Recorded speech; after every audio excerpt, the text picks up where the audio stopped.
So this issue of electricity in Nigeria has been going on for quite a long time now.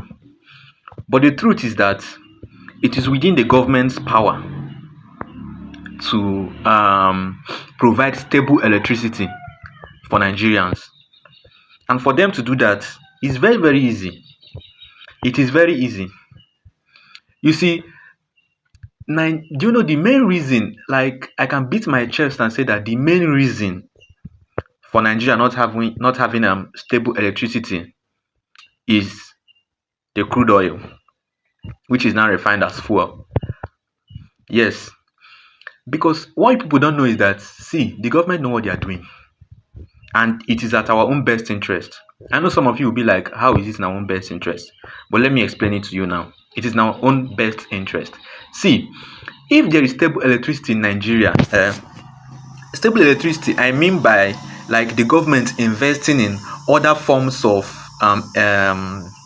electricity, like other ways by which electricity can be gained in Nigeria, which is solar. Number one is solar. For those that don't know what solar energy is the conversion of sunlight into electricity. And states like Sokoto, Kano, Meduguri, Katsina, because all these states now they have strong sunlight all year. So the governments can just build solar farms and mini grids for these areas or these states. And also, we have wind energy. Do you know how wind energy works? It uses wind turbines to generate power. If you look at the screens, these are the wind turbines. So states like Katsina, Sokoto, Jos, Lagos, yeah. You see, all these northern and coastal areas have strong winds. So what the government can do is just to expand wind farms and hybrid solar wind projects for these places.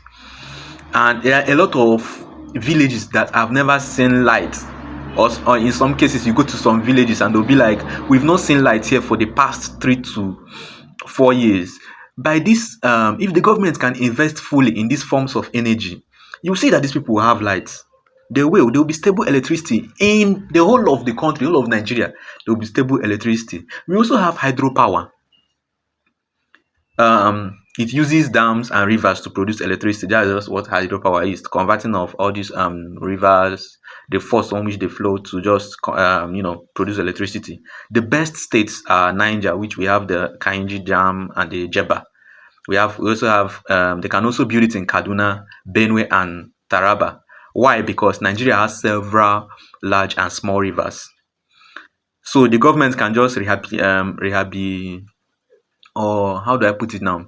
They can just construct old dams and build mini hydro stations for all the states. You get. So you see now, if the government now invests in all these forms of energy that I just called, we still have other forms of energy. We have biomass, or you can just call it bioenergy. How it works is that you convert farm and organic waste into power. But let's not go there. We can do it, but let's not go there. Let's just, if the government can focus on this hydro, wind, and solar, you see, if they invest more in it, you see that there will be stable electricity in Nigeria. But why? But what if they do that? What will happen? If the government should do that, do you know what will happen? The economy will fall. The economy is going to fall in the sense that Nigeria solely depends on crude oil for its income. And see, let me show you something. Research has it that in 2023, governments reported that 16 trillion naira was spent by households to buy fuel for their generators. So you see, if there's stable electricity, who is now going to buy the fuel? How is the country now going to gain its own income? But now the question now is, how can this be solved? Very easy. If the government can invest fully on agriculture to the extent that we have more than enough for the country, we now even export our agricultural products like cassava, cocoa, and others. You see that we can be able to generate incomes from this. If the government can invest fully in our manufacturing sectors, in our car assembling sectors, The way, like, we can now export cars even. I don't know if you're getting me. We can even export cars even. We see all these big influencers, they advertise China cars here in Nigeria. Those countries, those big countries like China are gaining from that. Nigeria can also gain from that too. If they can, if they can invest in their own country rather than every time crude oil, crude oil, crude oil, crude oil. So whenever the oil goes down, the economy goes down. So for Nigeria to be able to invest in their electricity, for the people to now have stable electricity, they need to first of all strengthen the country's source of income, which is all these things I mentioned now. They can invest in agriculture, tech, manufacturing. You will see that the country will now have a stable source of income. So even if the crude oil drops, nothing will happen to the economy.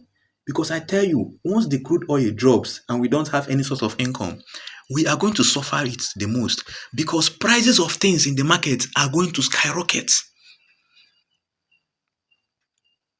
So you see now, for we the people to have stable electricity and for the government to do that for us, the government needs to first of all strengthen its income and not only depending on one source of income. So, at the end of the day, the truth is simple. Nigeria has everything it needs to generate stable electricity: sunlight, wind, water, and even waste. What we lack isn't resources, it's the will to use them. As long as the system stays tied to crude oil and short term profits, Nigerians will keep paying the price in darkness. But if the government truly invests in all this renewable energy, from solar farms in Sokoto to hydropower in Niger, we can finally light up every home and every street in this country because stable electricity isn't luxury, it's a right. Thank you.